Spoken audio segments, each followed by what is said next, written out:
जी जो रखे मसालों को हटाएं, फ्रेश गोल्डी मसाले। नमस्कार, मुद्दे पे आप सबका स्वागत है। बाहू आपके साथ यशी शुक्ला और आज बात करेंगे मिशन 2027 नारी वृद्धि वर्सेस यूपी मॉडल।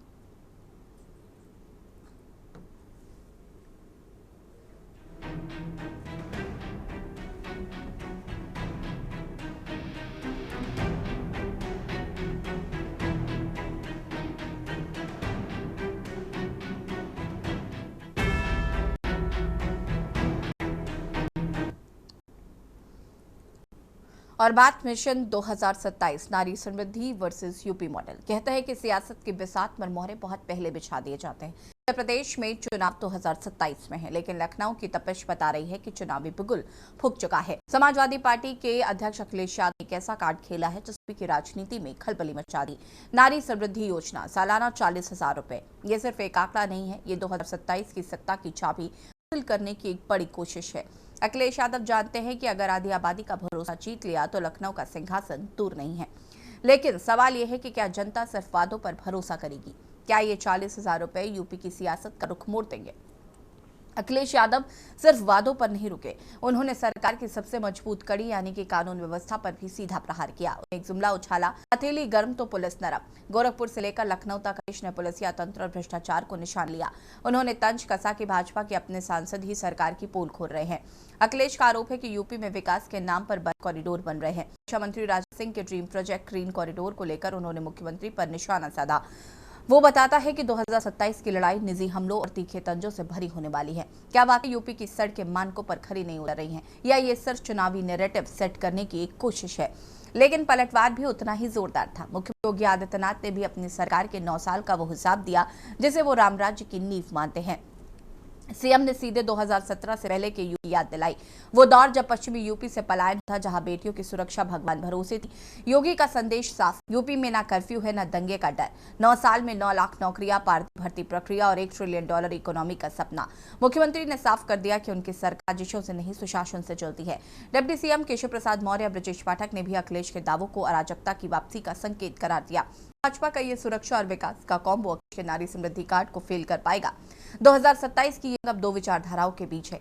एक तरफ अखिलेश यादव का पीडीए फॉर्मूला है, जिसे वो बंगाल से लेकर यूपी तक भाजपा की चुनावी साजिश का तोड़ बताते हैं। दूसरी तरफ भाजपा का वो कोर वोटर और लाभार्थी है जो राशन, आवास और सुरक्षा को अपनी प्राथमिकता मानता है। आज चर्चा इसी क्या यूपी की जनता नगद नारायण के वादे पर जाएगा, भाई समाज के दावे पर? विपक्ष की एकता भाजपा के अभिद्य दुर्ग में सीन लगा पाएगी? क्या 40,000 रुपए का वादा व्यवहारिक है? क्या यूपी की पुलिस नरम पड़ गई है? और क्या 2027 में साइकिल की रफ्तार बढ़ेगी या कमल की चमक और तेज होगी?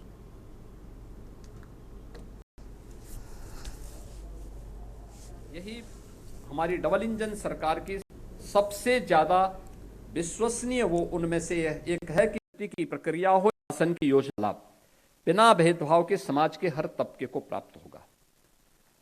योग्यता में भेदभाव नहीं हो रहा है। हाँ, अनुसूचित जाति, जनजाति, पिछड़ी जाति के बच्चों के लिए जो रिजर्वेशन का प्रावधान है उसको पूरी तरह फॉलो किया जा रहा है। दिव्यांग के लिए, पूर्व सैनिकों के लिए उसको पूरी तरह यहां पे लागू किया जा रहा है। और जिस कैटेगरी में इसमें हॉरिजॉन्टल या वर्टिकल रिजर्वेशन की व्यवस्था है वहां पे उसका पालन करते हुए सरकार इस प्रक्रिया को बिना भेदभाव के आगे बढ़ाने के लिए पूरी तरह प्रतिबद्ध है।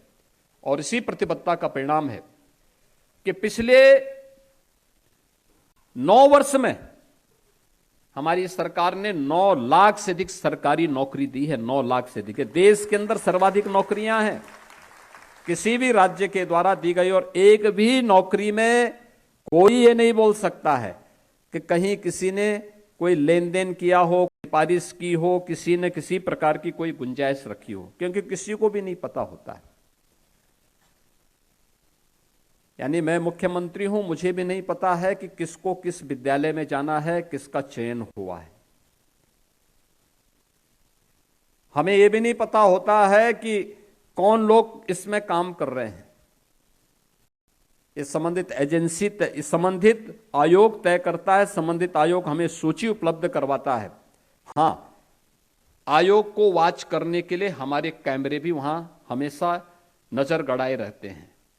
और कौन व्यक्ति कहां क्या कर रहा है उसकी बहुत गहराई से हम लोग देखते हैं, पूरी टीम लगी होती है। इसलिए आप सब इस बात के लिए सौभाग्यशाली हैं कि इतनी पारदर्शी तरीके से भक्ति की इस प्रक्रिया में आप सब सफल हुए हैं।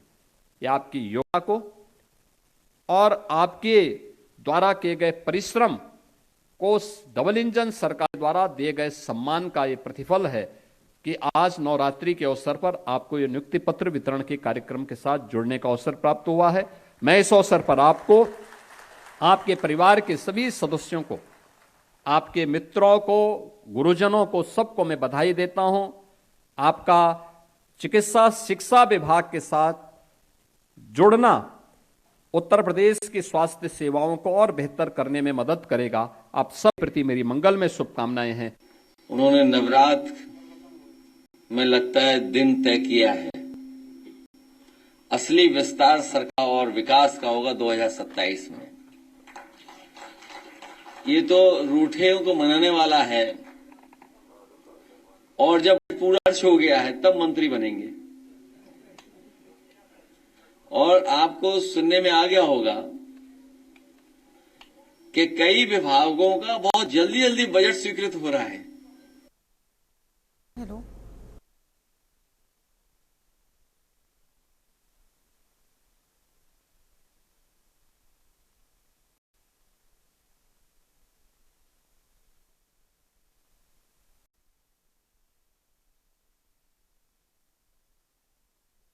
2027 की बस चुकी है। अखिलेश यादव ने जिस तरीके से सरकार पर जमकर निशाना साधा है, वहीं मुख्यमंत्री योगी आदित्यनाथ ने अपने 9 साल का रिपोर्ट कार्ड जनता के सामने रखा।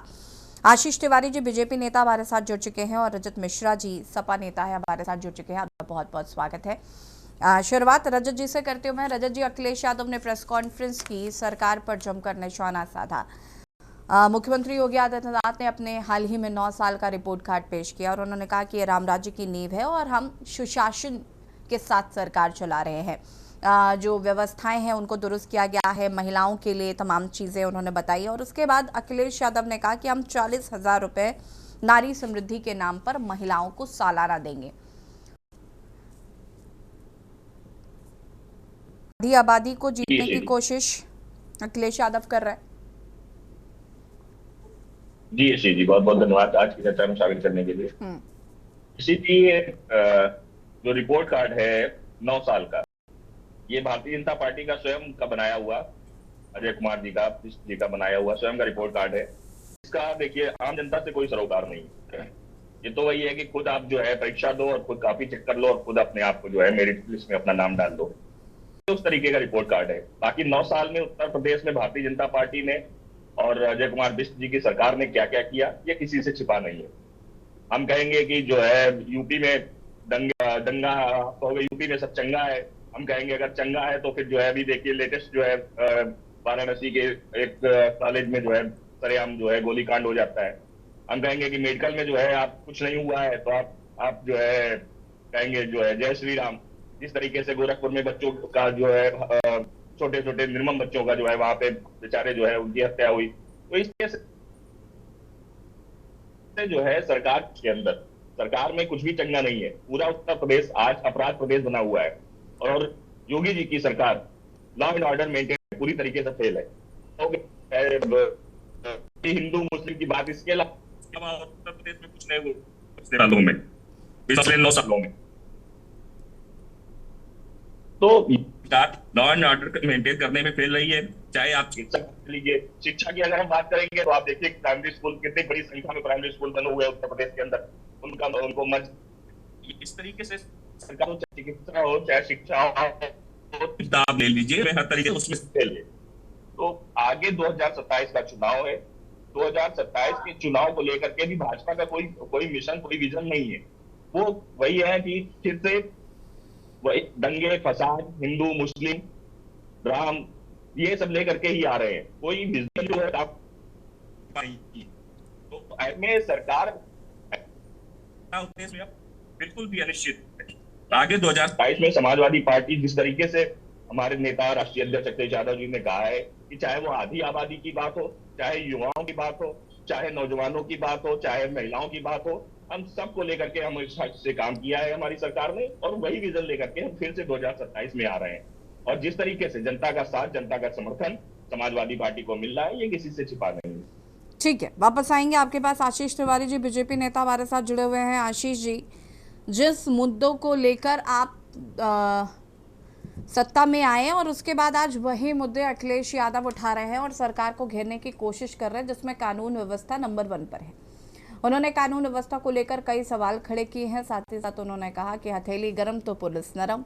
इस तरीके का स्टेटमेंट अखिलेश यादव ने दिया। क्या कहना है सबसे पहले तो उस पर? देखिए, ये बात बिल्कुल साफ है कि उत्तर प्रदेश आज जिस मुकाम पे खड़ा है वो कोई इत्तेफाक नहीं है। ये 9 साल की मजबूत नेतृत्व और स्पष्ट नीयत का नतीजा है।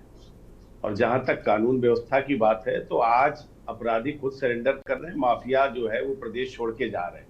ये बदलाव किसने किया है, ये तो देखना पड़ेगा ना। दूसरी मैं बात करूं अगर विकास की, तो इंफ्रास्ट्रक्चर की बात करें। एक समय था जब इन लोगों की सरकार थी तो यूपी को बीमारू राज्य कहा जाता था, और आज express way, airport, defence corridor, जाने कितनी नई नई चीजें यहाँ पर हो रही। तो ये नया यूपी है, तो इनको वो चीज समझ में नहीं आएगी। निवेश और रोजगार की बात कर लें तो ग्लोबल इन्वेस्टर समिट में लाखों करोड़ों रुपए के एमओयू साइन हुए, जिसमें 40% के जो एमओयू वो काम धरती पे उतर भी चुका है। युवाओं को रोजगार मिला है। तो ये जमीन पर बदलाव है, सिर्फ कागजी नहीं है। ये सिर्फ मुंह का कहने वाला नहीं कि नहीं मुंह से चल रहा है कि हम देंगे, ये करेंगे। महिला सुरक्षा की बात कर रहे थे, मिशन शक्ति और एंटी रोमियो स्क्वाड जो बनाया गया था, तो उससे महिलाओं के बीच में बहुत सुरक्षा का भाव आया। वो समय नहीं था कि जब लाल टोपी वाला कोई व्यक्ति महिला देख लेती थी तो डर उसके मन में बैठ जाता था, तो वो समय निकल चुका है। नहीं आशीष जी, नारी समृद्धि योजना के बारे में क्या कहेंगे? उन्होंने कहा कि अगर हम सरकार आते हैं तो हम 40,000 रुपए सालाना महिलाओं को देंगे।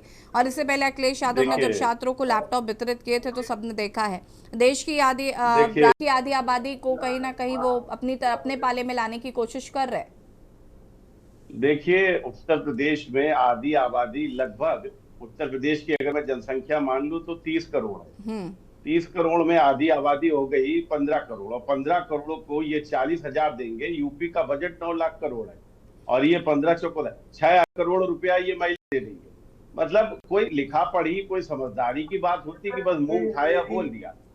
6,000 करोड़ रुपया ये को दे देंगे। कहां से दे देंगे, कहां से लाएंगे ये रुपया? 9 लाख करोड़ टोटल ये उत्तर प्रदेश का बजट है, और उसमें से 6 लाख करोड़ रुपया ये महिलाओं को दे देंगे। मतलब फेंकने की भी हद होती है।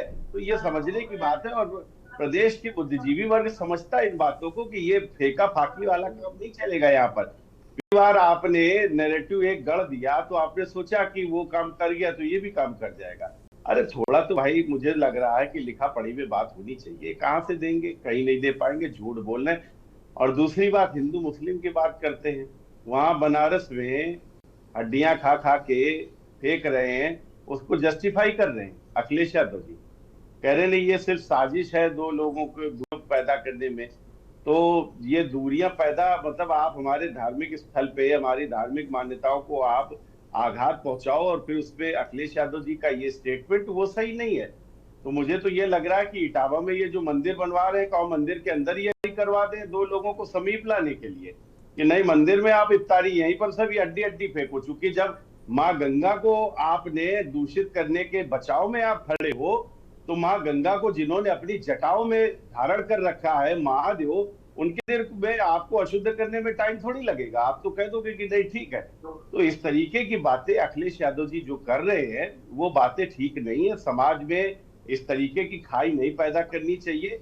वर्ग विशेष के लिए आप हमेशा खड़े नजर आते हो, ठीक है, कोई दिक्कत नहीं है। वो आपका वोट बैंक, आप उसको अपना मानते हो, लेकिन वो भी आज समझदार हो गया। वो ये जान रहा कि आप हिंदू होके जब हिंदुओं के साइड नहीं खड़े हो रहे हो, तो आप हिंदू होके मुसलमानों के साइड क्या खड़े होगे? जो अपना नहीं हुआ वो परायों का क्या होगा? और ऐसी एक चीज नहीं, ऐसे 50 उदाहरण है उत्तर प्रदेश में जो अखिलेश यादव जी ने दिए हैं। तो मेरा सिर्फ इतना मानना है कि अखिलेश यादव जी अभी बिगुल फूक चुके हैं जो वो बता रहे हैं, और वो 6 लाख करोड़ रुपया कहां से देंगे इसका जरूर हिसाब जो है मुझे लग रहा है समाजवादियों को देना चाहिए। कि वो कहाँ से लाएंगे ये पैसा। जी ठीक है, वरिष्ठ पत्रकार पंकज रस्तोगी जी हमारे साथ जुड़े हुए हैं। पंकज जी, जहां एक और मुख्यमंत्री योगी आदित्यनाथ ने अपने 9 साल का रिपोर्ट पेश किया है और उसे राम राज्य की नींव बताया है, साथ ही साथ उन्होंने बताया कि कैसे कानून व्यवस्था को दुरुस्त करने का काम किया गया है, महिलाओं की सुरक्षा पर काम किया गया है। उत्तर प्रदेश आज कहीं ना कहीं एक नए आयाम की ओर अग्रसर है। ये तमाम चीज़ें मुख्यमंत्री योगी आदित्यनाथ ने कही। तो वहीं समाजवादी पार्टी के जो मुखिया हैं अखिलेश यादव, उन्होंने भी कई आरोप लगाए हैं कानून व्यवस्था को लेकर, महिला सुरक्षा को लेकर, और ये जो नारी समृद्धि योजना लेकर आ रहे हैं, इस पर क्या कहना? देखिए मैम, पहले तो एक बात तय समझ लीजिए कि उत्तर प्रदेश के यशस्वी मुख्यमंत्री योगी आदित्यनाथ का 9 साल का कार्यकाल स्वर्णिम काल है और हमेशा याद किया जाएगा, इससे इनकार नहीं किया जा सकता। 12 से 17 में अखिलेश यादव की सरकार रहती है समाजवादी पार्टी की, उस समय 900 से अधिक दंगे होते हैं और जिस तरह से बम ब्लास्ट की घटनाएं उत्तर प्रदेश के जगहों पे होती है, उसमें जो आतंकवादी पकड़े जाते हैं उनके मुकदमे वापस लेने का काम अखिलेश यादव की सरकार करती है। और उसके बाद वो तो हाईकोर्ट का भला हो, जिसने उसको रोक लगाई तो वो फिर उस पर रोक हो जाती है। और जिस तरह से उन्होंने दलित समुदाय के लोगों, चिंतक, विचारकों के ऊपर जो जिलों के नाम रखे गए थे उनको बदलने का काम किया, यूनिवर्सिटी जो शिक्षण संस्थानों में जो लोग थे उनको बदलने का काम किया, ये भी सबने देखा है। और रहा सवाल परिवारवाद का, तो परिवारवाद के लिए तो ये सीधी सी बात है, इसी में आप देख लीजिए जो नारी सम्मान की बात अखिलेश यादव कर रहे हैं, नारी सम्मान के लिए 40,000 रुपए देंगे, वो अपनी दादी के नाम पे मूर्ति यादव और मालती यादव जो उनकी माँ, उनके नाम पे योजनाओं का शिलान्यास, योजनाओं के लिए क्रियान्वयन की बात करते हैं। उनको और कोई महिला और कोई समाज का दलित या ओबीसी या किसी अन्य सवर्ण या किसी समुदाय की महिला नहीं दिखाई देती है, उनको अपने परिवारवाद भी, उसमें भी पीडीए का उसमें भी दिखाई देता है। और दूसरी बात, जिस तरह से उत्तर प्रदेश बीमारू राज्य था, योगी आदित्यनाथ ने 2017 में कमान संभालने के बाद प्रधानमंत्री मोदी की डबल इंजन की सरकार, जिस तरह से उन्होंने उसको आगे बढ़ाने का काम किया और जिस तरह से भयमुक्त शासन का और सुशासन का राज कायम किया, वो भी सबने देखा है। अपराधी या तो ऊपर गए या नीचे चले गए, ये भी जनमानस ने देखा। और जिस तरह से अपराधों पर लगाम लगाने का काम किया, तो भयमुक्त शासन देने का काम किया, उसी की परिणति हुई। मैम देखिए कि 2022 में योगी आदित्यनाथ की सरकार रिपीट होती है और ये खाली कहने की बात होती है। और मैं आपको एक और आंकड़ा देना चाहता हूँ, 2022 के चुनाव में ठीक है, 8 लाख वोटर। रजत मिश्रा जी से जरा इस पर जवाब ले लेते हैं, उसके बाद वापस में पंकज जी आपके पास आऊंगी मैं। रजत मिश्रा जी 10 सेकंड और दे दीजिए जी। 8 लाख वोटर थे, उसमें 7 करोड़ महिलाएं और 8 करोड़ पुरुष थे 2022 के चुनाव में। 7 करोड़ महिलाओं में से 73% पोलिंग होती है, 70 लाख वो महिलाएं जो है बीजेपी के पक्ष में देती है, क्योंकि सुशासन और भयमुक्त शासन का राज, जो जिस तरह से गुंडा राज से मुक्ति दिलाई योगी आदित्यनाथ ने और माताओं की कोख को उजड़ने से रोकने के लिए जिस तरह से 2017 में बनने के बाद गोरखपुर, देवरिया, कुशीनगर में जिस तरह से मेंजाइटिस के प्रकोप को खत्म करने का काम किया, वो भी देश की महिलाओं, वो भी उत्तर प्रदेश की महिलाओं ने देखा है।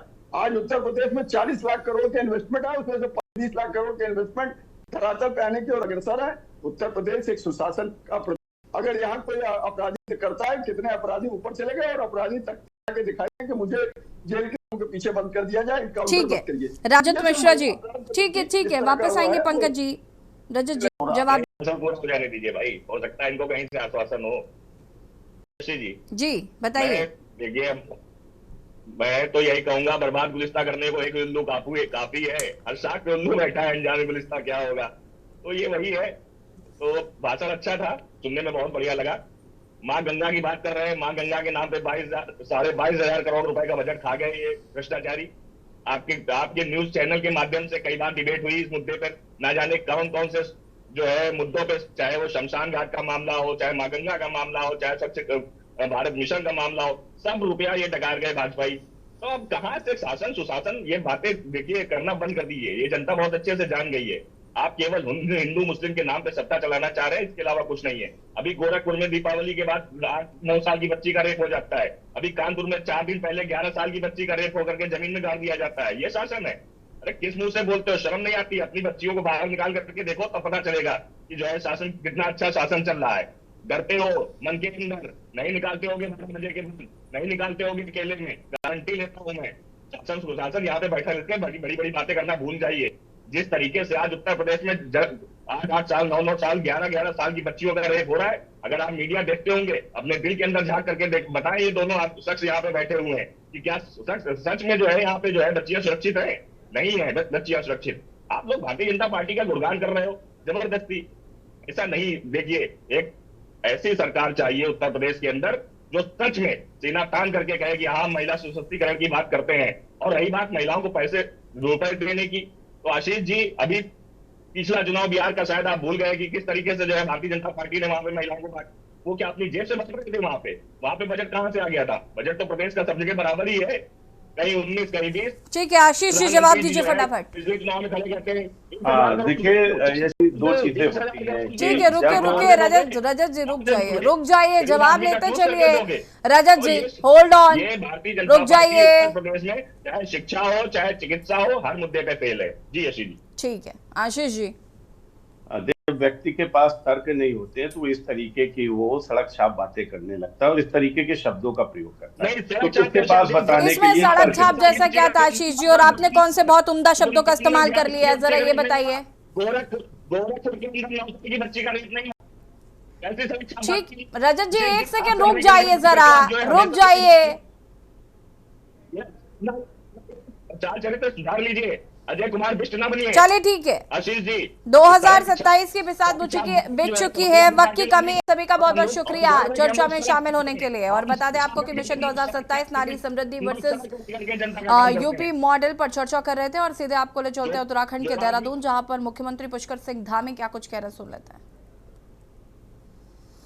राज्य में हेलीपोर्ट्स की संख्या 2 से बढ़कर 12 हो गई है।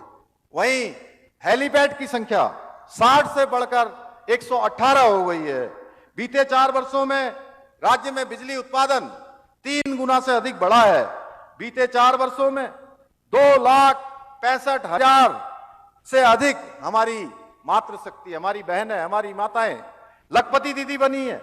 बीते 4 वर्षों में होटलों की संख्या में भी 25% की बढ़ोतरी हुई है।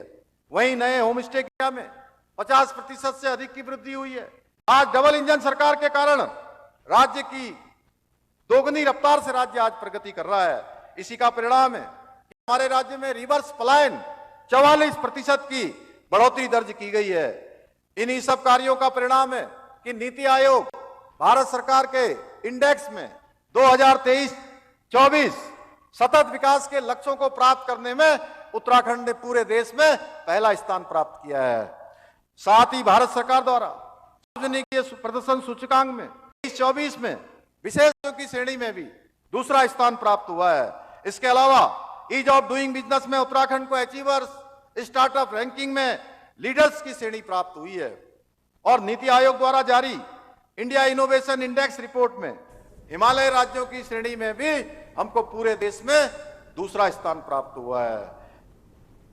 बीते 4 वर्षों में लगातार देश में मोस्ट फिल्म फ्रेंडली स्टेट होने का गौरव भी हमारे। और यहाँ पर धामी सरकार के 4 साल पूरे होने पर मुख्यमंत्री पुष्कर सिंह धामी को आप यहाँ पर सुन रहे थे। और के न्यूज की खास पेशकश में फिलहाल न्यूज इंडिया। नमस्कार।